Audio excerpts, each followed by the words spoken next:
Right now at 11, alarming new details coming to light about the attack against Speaker of the House Nancy Pelosi's husband. Also, what we're learning about his recovery as prosecutors prepare to charge the man accused of attacking him.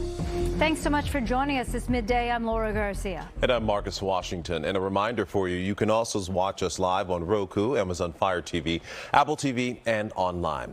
Now, this midday, we are learning more about Paul Pelosi's condition following Friday's attack. He's awake and alert and speaking with investigators. NBC Bay Area's Conejero Saab is live outside of the couple's home in San Francisco's Pacific Heights with more on his condition. Ginger?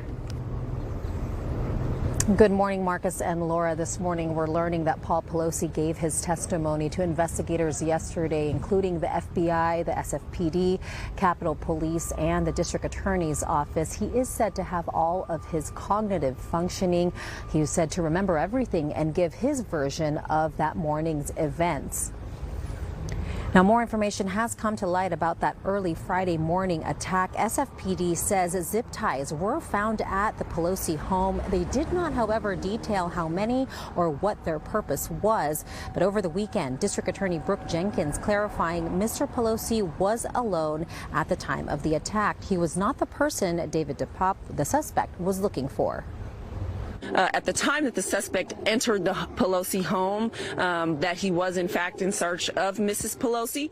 At this time, there's no evidence that in our possession to support that the suspect knew Mr. Pelosi prior to this incident. Now, Paul Pelosi is still recovering at the hospital after the attack that left him with a skull fracture and in need of surgery. That surgery was said to be successful, and his doctors are expecting a full recovery. We also know members of the Pelosi family were at the hospital over the weekend. We saw Paul Pelosi Jr. leaving the hospital last night. When asked how his dad was doing, he said, quote, "They're rebuilding him carefully."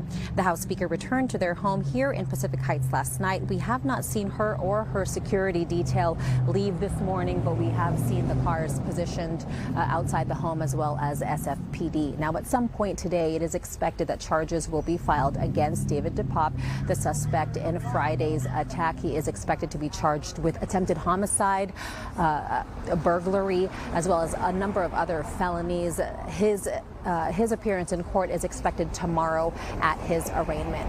We're live in San Francisco. Conejero Saab, NBC Bay Area News.